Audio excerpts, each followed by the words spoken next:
Hello guys, welcome to the channel. Myself BPS Chauhan. आज हम statistics में part 3 लेने वाले हैं। पार्ट 3 में स्पेशली मेजर ऑफ डिस्पर्जन आएगा।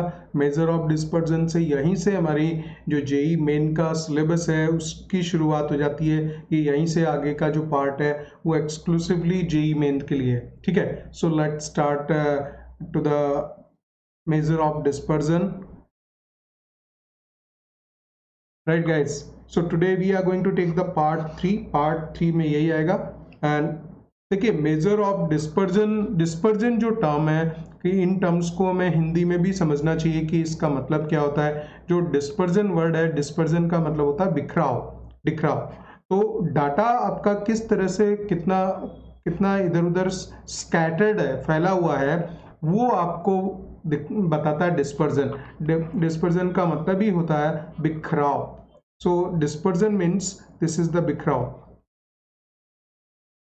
अब बिखराव का मतलब स्कैटर्डनेस मीन्स अगर एक डाटा इस तरह से दिया हुआ है कि वो जो डाटा है, पर्टिकुलरली आप देख रहे हैं कि अगर एक क्लास में स्टूडेंट्स की एज है, क्लास में स्टूडेंट्स की एज है, अगर वो मान लीजिए बहुत ज़्यादा स्कैटर्ड है, बहुत ज़्यादा इधर उधर फैली हुई है।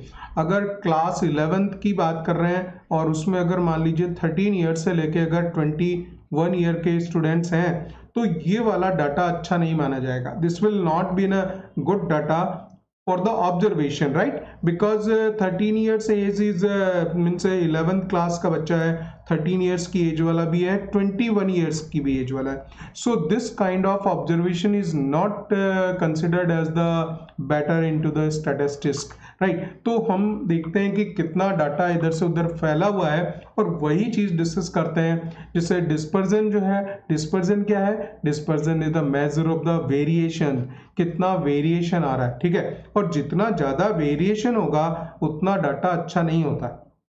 इसका मतलब यह है कि जो हम वेरिएंस निकालने वाले हैं आगे, तो वो जो वेरिएंस है, वेरिएंस का मतलब ही यही है कि कितना वेरिएशन आ रहा है। अगर वेरिएशन अगर लेस होगा so it is a better, it is a better data, it will be considered as a better. अगर वेरिएंस अगर मोर है, वेरिएंस अगर ज्यादा आता है बड़ा, so it is a worst data. It can be said as a it is a worst data, means बेकार data है। क्योंकि जो भी ऑब्जर्वेशंस हैं, डाटा आपके पास में कलेक्टेड है, उसमें हम देख रहे हैं कि ये डाटा बहुत ज्यादा वेरिएशन शो कर रहा है ना। तो जो आगे हम वेरिएंस समझने वाले हैं, वेरिएशन भी आपका जो डाटा का जो बिखराव है, डिस्पर्जन है, उसी को तो मेजर करता है। ठीक है, तो चलिए डेफिनेशन पे आते guys. So major of dispersion, dispersion is the measure of variation, right? Variation भी वही बात है कि कितना इधर उधर डाटा फैला हुआ है। The degree of which the numerical data tend to spread about the average value is the dispersion of the data.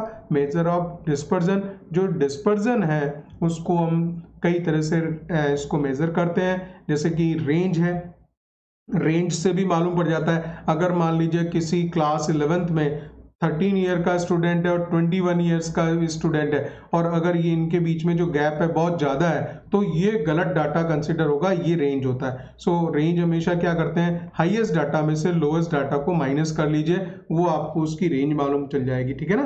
तो ये जो रेंज है, और ये जो है 8 की रेंज आ रही है, तो 8 रेंज आ रही है। सो हाईएस्ट डाटा इज 21 ईयर्स, बाकी बीच में भी होंगे 14, 15, 16 सभी एज के बच्चे होंगे इसमें। ठीक है ना। तो मैंने खाली आपको इसको समझाने के पॉइंट ऑफ व्यू से 21 ईयर का एक स्टूडेंट रख दिया यहाँ पे। So this range is a more, और अगर ये रेंज बड़ी है डिस्पर्जन की, डिस्पर्जन यानी बिखराव की, तो इसका मतलब ये वाला डाटा अच्छा कंसिडर नहीं होएगा। ठीक है ना। तो this is the part of dispersion कि हम उसको रेंज को जो निकालते हैं, रेंज भी क्या मालूम चल जाता है, उससे डाटा का बिखराव मालूम पड़ता है। इसके बाद में हम निकालेंगे मीन डेविएशन, इसके बाद में हम निकालेंगे स्टैंडर्ड डेविएशन। देखिए, मीन डेविएशन क्या होगा, डेविएशन का मीन होगा, डेविएशन का मीन निकालोगे आप। ठीक है। सो और दूसरा standard deviation, standard deviation SD होता है। ठीक है ना, वो आपको मालूम है, दैट इज द एसडी और स्टैंडर्ड डेविएशन। यही मेन चीज है जो कि जेई मेंस में बहुत ज्यादा क्वेश्चन इसी से पूछे जाते हैं। And this is the under root of positive square root of variance, variance of X data. अगर कोई भी जो डाटा है उसका वेरिएंस का अगर पॉजिटिव स्क्वायर रूट ले लेते हैं, so that is known as standard deviation. तो अब हम यहीं पे इसी चीज पे आगे बढ़ने वाले हैं, ठीक है guys. So let's start the range first. Range बहुत जल्दी कवर हो जाएगा ना। It is the difference between the maximum and minimum value of the variate. Variate means variable जो भी अवेलेबल है उसमें जो मैक्सिमम वैल्यू है मिनिमम वैल्यू है उन दोनों का डिफरेंस होगा, ठीक है। So this is known as the range. So largest value minus smallest value, L is the largest value, S is the smallest value. और इसमें एक और छोटी सी चीज निकलती, coefficient of range. Coefficient of range का मतलब ऊपर तो आप डिफरेंस लिख दीजिए, नीचे दोनों का टोटल लिख दीजिए, मीन्स लार्जेस्ट वैल्यू और स्मॉलेस्ट वैल्यू उसके रेस्पेक्ट में इसको निकालेंगे।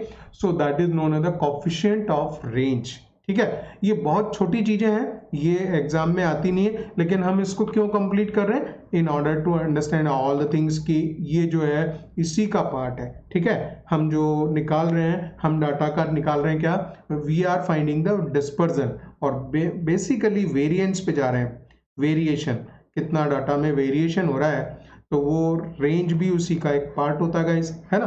अब जैसे मान लीजिए ये क्वेश्चन है, find the range of the following numbers. तो रेंज निकालना तो बहुत ही आसान काम हो गया। रेंज निकालने का मतलब ये कि लार्जेस्ट डाटा देख लीजिए, लार्जेस्ट डाटा आपके पास में 14 आ रहा है, 14 माइनस 6 है ना। So this is equals to 8, right. 14, yes, to this is equals to 8। 8 is the range, right. अब अगर मान लीजिए ये पूछे कि कॉफिशिएंट ऑफ रेंज क्या है, कॉफिशिएंट ऑफ रेंज कितना हो जाएगा, ठीक है। So coefficient of range means this is the range divided by the sum of data, 14 plus 6 that is 20। तो ये कोफिशिएंट ऑफ रेंज हो जाएगा, निकाल सकते हो उसको आप, ऐसा 2/5 भी लिख सकते हो, कोई दिक्कत नहीं है। तो ये बहुत छोटी मोटी बातें हैं, ये पूछी नहीं जाती हैं, लेकिन हम पूरा चैप्टर जो है सिस्टमेटिक कवर कर रहे हैं, तो ये वाली बात आप बिल्कुल समझ के होगे कि रेंज का मतलब क्या होता है, ठीक है ना। Range means small largest data minus smallest data. So बस ये चीज आ जाती है, रेंज हो जाती है, ठीक है। इसके बाद में आ रहा है mean deviation. Mean deviation means deviation का मीन। और डेविएशन क्या होता है, डेविएशन आप हमेशा ध्यान रखेंगे। सो डेविएशन ये होता है डी आई, उसको हम डिनोट करते हैं डी आई से, और डी आई होता है x i minus x bar. तो देखिए, एक तो पहली बात ये समझिएगा कि जो डेविएशन है डी आई, जो हम लिखते हैं D for deviation, D I लिखते हैं, और एक्स आई माइनस इस डेविएशन को एज्यूम्ड मीन के अबाउट भी निकाला जा सकता है, और या फिर उसको आपका जो मीन के अबाउट भी निकाला जा सकता है। This is the deviation. So you have to take the x i variable minus उसी ऑब्जर्वेशन का, उन्हीं डाटास का मीन निकाल लेंगे और उसको उसमें से माइनस करेंगे और उसका मॉड्यूलस कर लेंगे, उसको पॉजिटिव बना देंगे, ठीक है। So that is known as the deviations, right. और इन डेविएशन का मीन निकालना ही आपका मीन डेविएशन हो जाएगा। सो वेरी मच इजी, जैसा वर्ड्स लिखे हुए हैं वहीं से उसकी डेफिनेशन निकल के आ रही है, ठीक है।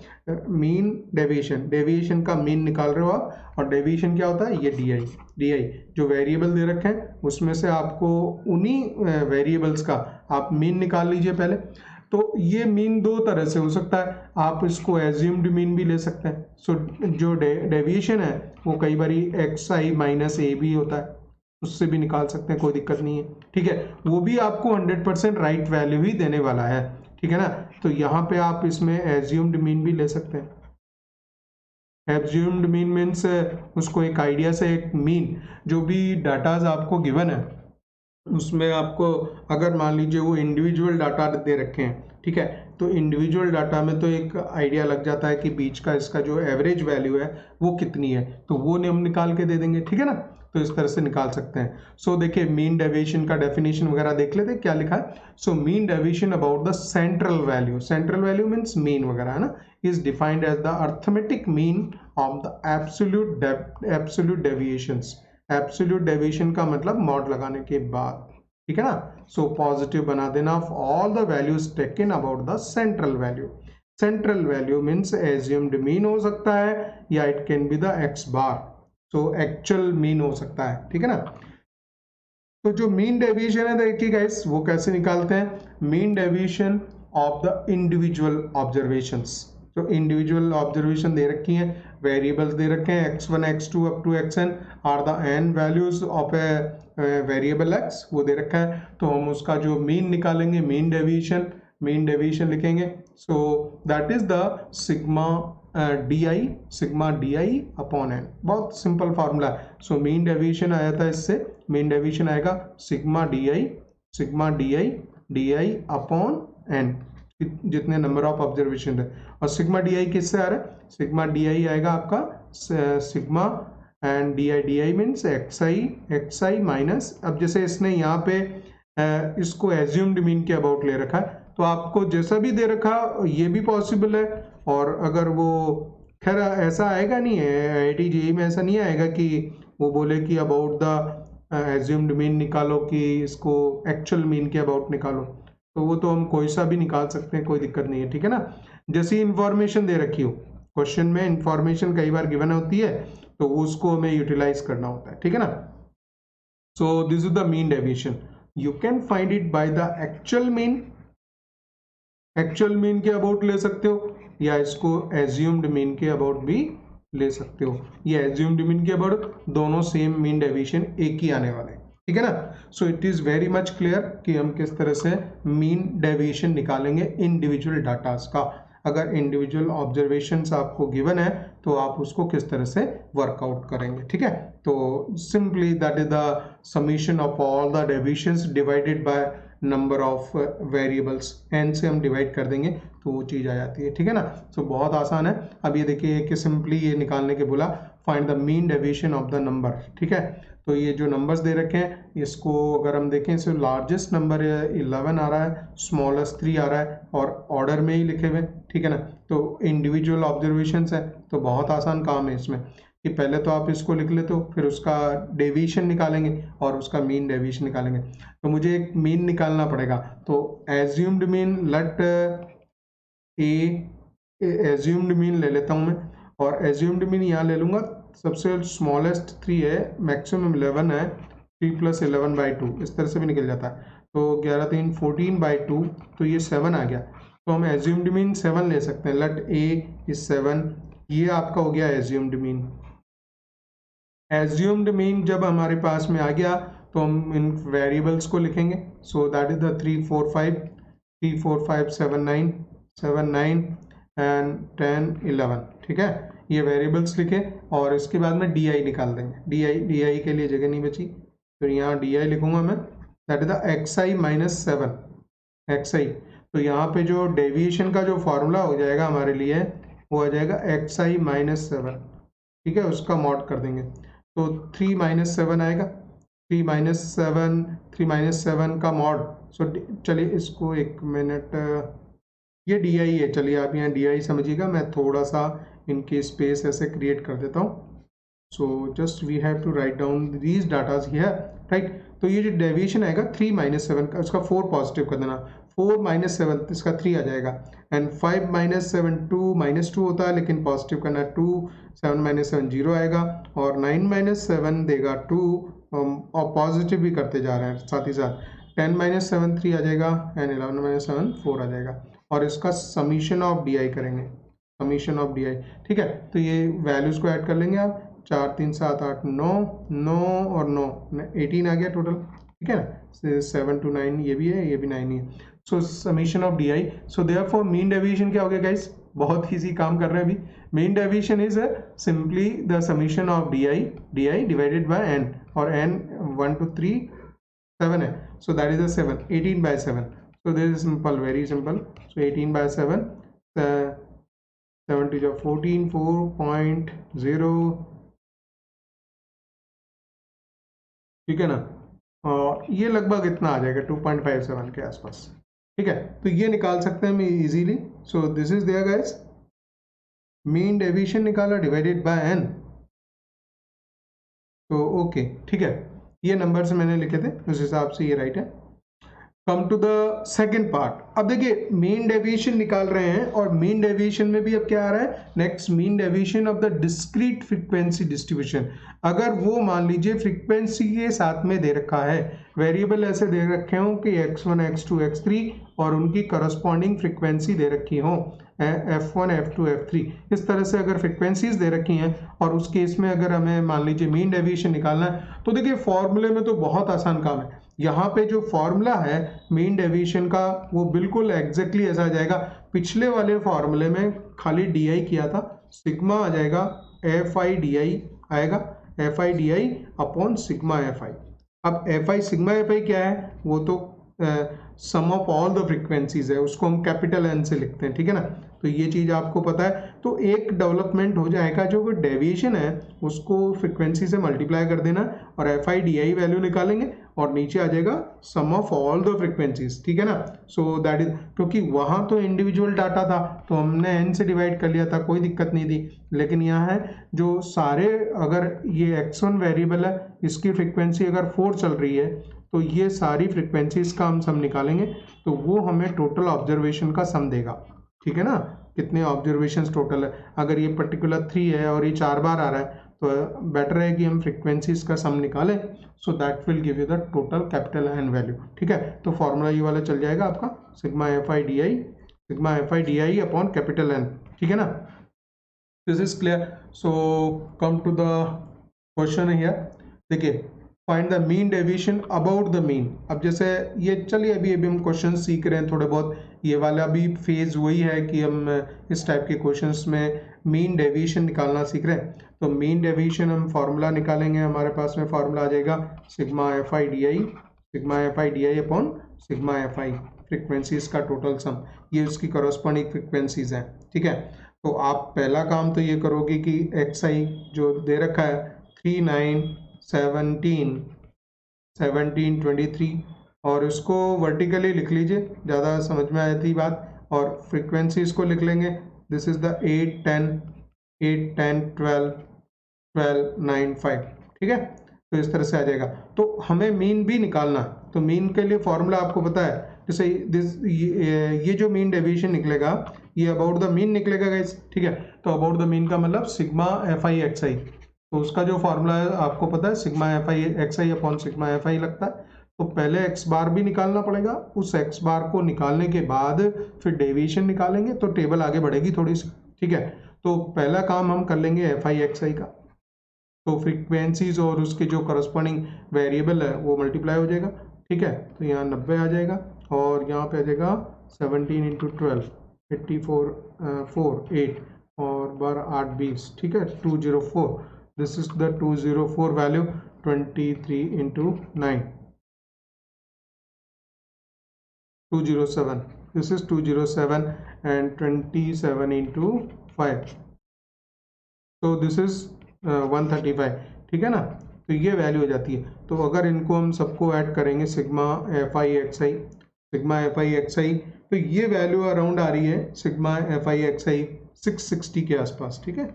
तो ये वैल्यू ही आ जाती है। तो यहाँ पे अब एक काम तो हम ये कर देंगे पहले कि sigma f i x i upon, so therefore you have to find out the mean. तो पहले आप मीन निकाल लोगे, sigma x i f i जो है 660 है divided by sigma f i. तो सिग्मा एफ आई देखिए कितना वैल्यू दे रहा, सिग्मा एफ आई वैल्यू है हमारे पास में 44, ठीक है। तो ये सम करेंगे 44 आएगा, 44 से इसको डिवाइड करेंगे तो जो एक्स बार है, एक्स बार निकल के गाइस इसमें आ जाएगा 660 divided by 44, so that is coming 15, है ना। तो ये मैं देख के लिख दे रहा हूँ यहाँ पे। जब हमारे पास में अगर मीन आ गया तो फिर अब हम टेबल को आगे बढ़ाएंगे, हम निकालेंगे D I means x i minus ये जो एक्स बार है, मैं 15 ही लिख देता हूँ यहाँ डायरेक्टली, और इसका मॉड हम निकाल रहे होंगे और ये कर रहे होंगे, ठीक है। फिर इसको एफ आई डी आई भी करना पड़ेगा, तो वो सब निकालना पड़ेगा। तो जो एक्स आई है, एक्स आई ये रहा 3 value, 3 - 15, so that is the -12। तो यहाँ पे 12 आएगा गैस, है ना। और 9 - 15, so this will give you the 6। तो ये 6 आ जाएगी वैल्यू, 17 - 15 इससे 2 वैल्यू आएगी, और 23 - 15 दैट इज 8, राइट। और 27 - 15 that is the 27 - 15 that is going to the 12 value. तो ये आ गया। अब हमें निकालना क्या, एफ आई डी आई। अब अगला टेबल जब आगे बढ़ती है तो एफ आई डी आई निकलेगा गाइस, और एफ आई डी आई आप निकालोगे, एफ आई डी आई ये रहा, है ना, एफ आई ये रहा, डी आई ये रहा, इनको मल्टीप्लाई करोगे, राइट। तो 12 8 जा, देखिए मेरे ये भी याद नहीं है, 96, सो दिस इज 96, टेबल भूल जाते हैं कई बार, है ना। So this is the 96 guys, and this is the 60 value, this is 12 24 value, है ना, and 72, and this is the this is 60. So sigma fi di निकालोगे आप, सिग्मा fi di, इन सबको ऐड कर लेंगे तो ये आ रहा है 4 6 12 1 7 7 14 15 16 16 6 22 और 22 नहीं करते, 312, right? This is coming this one, and we can find out the therefore the mean deviation. अब आप mean deviation पे आ जाओगे, sigma fi di divided by sigma fi, so that value is a 312 divided by sigma fi. Sigma fi कितना था हमारा पास में 44, इससे divide कर देंगे, ठीक है। सो 312 डिवाइडेड बाय 44, ये मेरे पास ये वैल्यू आ जाएगी 7.09 की, आप चेक कर लेना। सो 7.09, इस तरह से मीन डेविएशन हमने निकाला, किसके अबाउट द मीन, ठीक है। इसके बाद में आते हैं हम नेक्स्ट देखिए गाइस, ये है कि let me check the time, okay. So mean deviation of the continuous frequency distribution, अगर वेरिएबल, इसको जो वेरिएबल है वो continuous frequency distribution में दिए हुए हैं, वेरिएबल क्लास इंटरवल फॉर्म में गिवन है और उसके साथ में करस्पॉन्डिंग फ्रीक्वेंसी दी हुई है, जस्ट लाइक 0 to 10, और ये वेरिएबल होता है और फ्रीक्वेंसी दी होती है, करस्पॉन्डिंग फ्रीक्वेंसी उसके साथ में दी हुई होगी, ठीक है। सो इन दैट केस हम क्या करते हैं, सिंपली एक बस मिड वैल्यू निकाल लेंगे, जो वेरिएबल है इसका मिड वैल्यू निकल जाती है 0 से 10, अगर 10 से 20 कर रखा है इसने, तो जैसे ही आप मिड वैल्यू निकालते हो 5 आ गया और यहाँ 15 आ गया, तो मिड वैल्यू आ गया तो ये वेरिएबल आ गया, फिर तो पूरा काम पीछे वाला ही चालू हो जाएगा, ठीक है। तो ये बहुत इजी है, अगर वेरिएबल्स अगर क्लास इंटरवल फॉर्म में गिवन है, and the mean deviation of the continuous frequency distribution, so it means ये इस तरह की पोजीशन क्लास इंटरवल फॉर्म में वेरिएबल को दे रखा होगा, उसके साथ में corresponding फ्रीक्वेंसी गिवन होगी, ठीक है ना। तो उसमें आप क्या करेंगे, obtain the midpoints of the various classes and take the deviations of these midpoints from the given average ये मैंने बताया assumed mean भी हो सकता है, it can be a or it can be the x bar, तो जैसा भी हो आप निकाल सकते हैं। क्योंकि इस केस में तो जब ऐसा दे रखा है मिड वैल्यूज गिवन है, तो उस पर भी हम फ्रीक्वेंसी साथ में अटैच्ड है, तो यहाँ पे तो हमें वही वर्कआउट करना पड़ेगा, एक्स बार को हम एज्यूम नहीं कर सकते। इंडिविजुअल डाटा जो दिया रहता है गाइस, उसमें आप एज्यूम कर सकते हैं, ठीक है ना, लेकिन अगर वो फ्रीक्वेंसी के साथ में दिया हुआ होता है तब हमें उसको एक्चुअल वर्कआउट करके निकालना पड़ता है, अदरवाइज वो वैल्यू फिर गलत आती है, ध्यान रखिएगा, ठीक है ना। तो हम इसमें यही करेंगे, मिड वैल्यू निकाल दी हमने, and then we have to find out the average, right. इसमें एवरेज जो निकालेंगे एक्स बार ही निकालेंगे, and then use the same formula, और मीन डेविएशन का वही फार्मूला है, तो उसी तरह से आ जाएगा। जो mean deviation can be find out by the that is the sigma fi di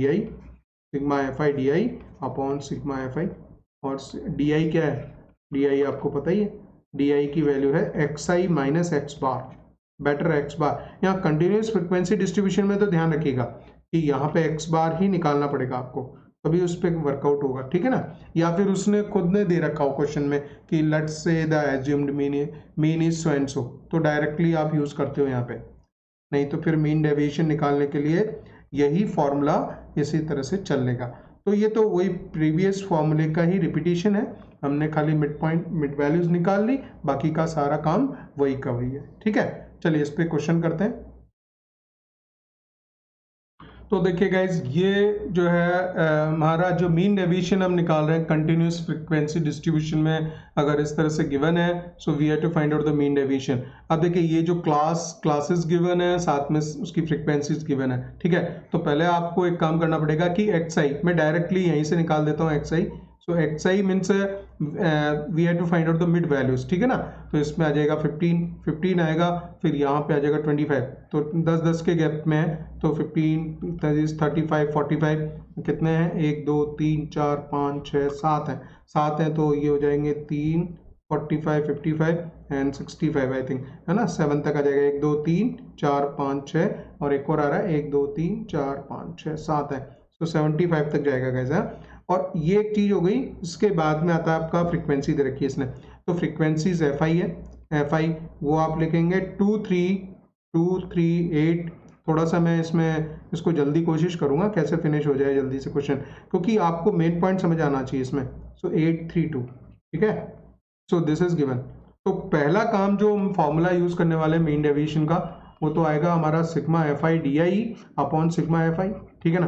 तो इसमें जो डेविएशन निकालना है, डेविएशन हम निकालेंगे किसके अबाउट, जो वेरिएबल है उसको एक्स बार के अबाउट ही निकालना पड़ेगा यहाँ पे, क्योंकि साथ में इसकी फ्रीक्वेंसी डिस्ट्रीब्यूशन गिवन है।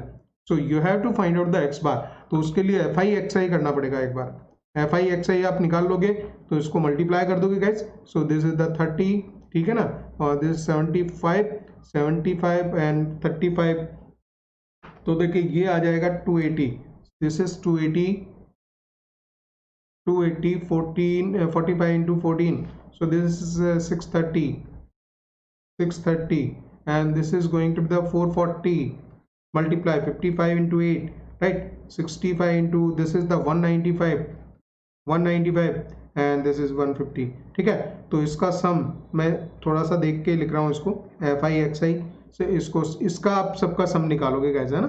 Sigma f i x i तो वो आ रहा है हमारे पास में 1800, इस तरह से आपका सिग्मा एफ आई एक्स आई आ जाएगा। और इधर सिग्मा एफ आई भी निकाल देंगे, तो सिग्मा एफ आई है हमारे पास में, फ्रिक्वेंसीज का सम जो है that is coming as the इसका sum, so it is coming as a 40, ये 40 आ जाएगा।